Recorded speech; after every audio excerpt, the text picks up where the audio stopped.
Things that my grandma used to make. Most of the dishes we make are very healthy.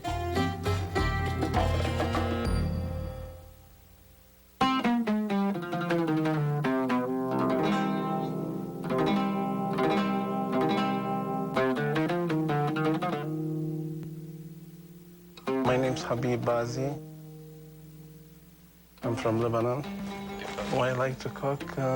It's from my mom.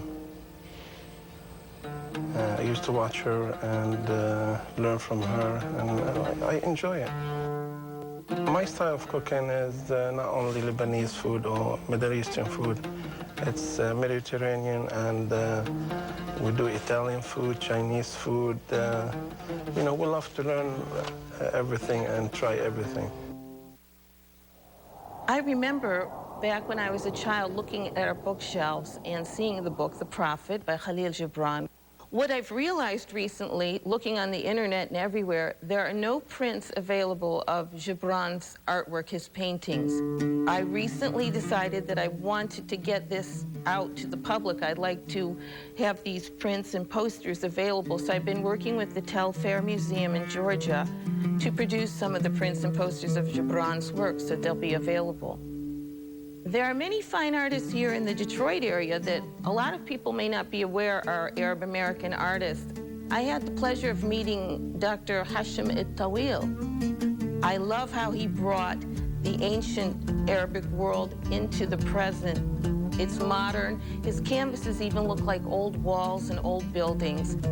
My work has no specific identity, but it is stamped with Arabic Islamic identity. I use the text in my art because I think the calligraphy or the written word is very impressive, because both the Hebrew, the Aramaic, and the Arabic stemmed from the same Semitic language in the Middle East. The print with the title Operation Iraqi Freedom is part of many prints that I made between 2005 and 2007. They represent the destruction that the Iraqi culture has been inflicted with since 2003.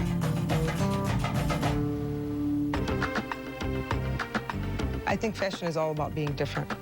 You know, it doesn't necessarily have to be something that everybody wears. I feel like people really enjoy looking at my fashion. I mean, I hope to be able to dress all women, all shapes, all sizes, all ethnicities. The only difference with my fashion is it's coming from Arab American, and it's a different kind of fashion.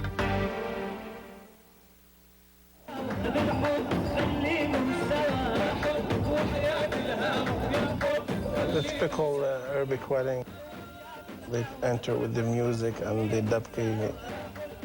They do the dance, and of course, both family, they be around them. After that, they sit down, have a feast.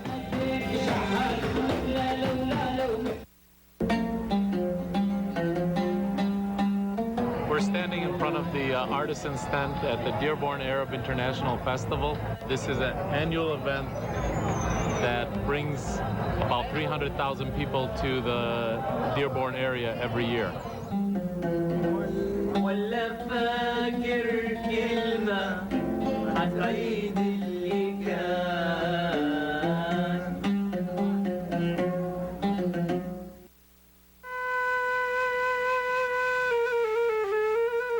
My name is Nadim Dalaikin. I born in Nalai, Lebanon. The flute is very, very old instrument. That's the first instrument since Adam and Eve.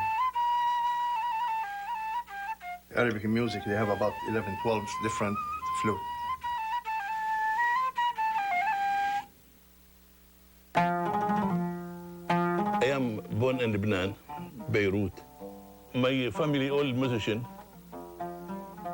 I come into America, we have one violin, we have pyjama, we have one tuxedo.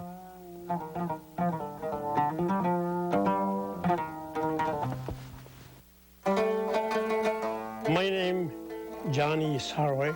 I'm from Damascus, Syria. I play the string instrument, the qanun. And also I make instruments. I am specialist in the qanun.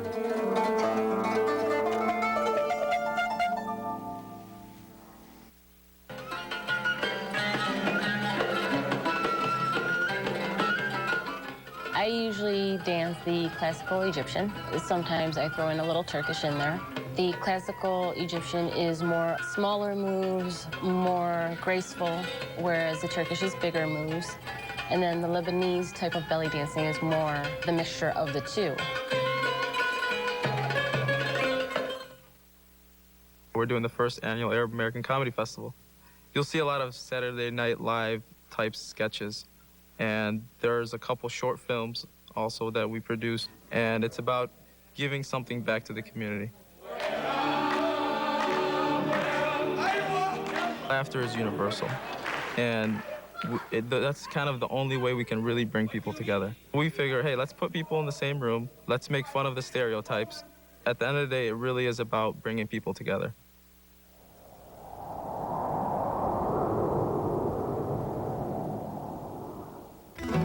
My name is Rizk Abdullah. I came from Yemen in 1975.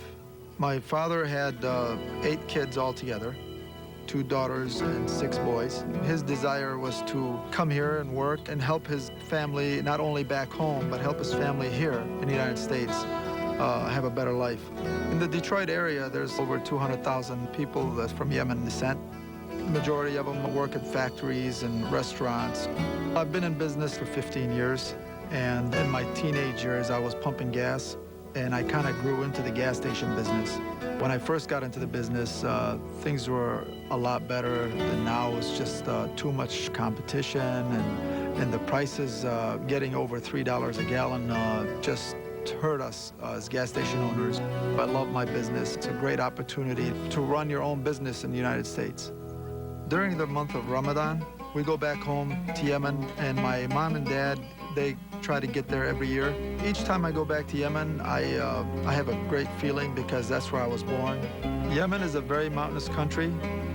Not many Americans have heard of Yemen. It's a pretty peaceful country, and it's the Pearl of Arabia. Yemen is very a traditional country. The people like to wear the traditional dress code there, and the jambia, which is the dagger that they wear around the belt, is very big and very popular. It has a very rich history in the Yemen culture. There's some relatives that are still there that I love to see, and I don't get to see them that often, but when I do go back, it's great to see them. And it's just great to visit. My name is Haifa Fakhouri. I came from Jordan in 1966 to seek higher education. I studied here at Wayne State University. I'm the president of the Arab American Chaldean Council, and our agency is a human service agency serving the Middle Eastern community. The Jordanian community is the smallest, actually, subgroup within the demographic of the Arab American community. There are about 15 to 20,000 Jordanians. They came to Michigan seeking either education or seeking employment or immigration permanent residency. We traveled to Jordan, and Jordan is one of the most historic countries in the Middle East region. It's one of the holiest sites in the world. Jordan has beautiful historic sites. Petra, for example, was proclaimed recently as the second world wonders in the world, and it's one of the beautiful sites for every citizen in the world to go and see and experience Petra. It's a rare historic sites in the area. Plus, you see the birthplace where Jesus Christ, being a Christian in the area. I visited Jerusalem and Bethlehem, and I saw the baptism sites in Jordan near the Dead Sea. The Dead Sea is one of the most beautiful sites where people seek it as a historic, in addition as therapeutic and medical areas.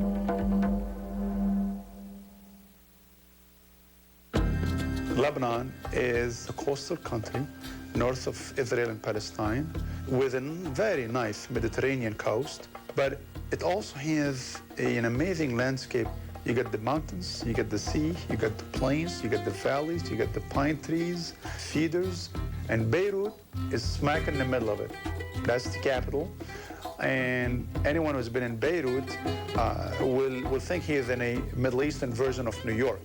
Another thing that's unique about Lebanon is so many of the geographic formations, and one of them that is the classic landscapes is the Rawshi Rock. It's a rock that is the height of an 8-story building. One of the unique things when I'm walking by what we call the Corniche in Beirut is a very unique landscape. Right on the reefs are the people fishing. They have their baskets and they have their fishing sticks and fishing rods. And then right on that sidewalk, right on the beach, there is hundreds of people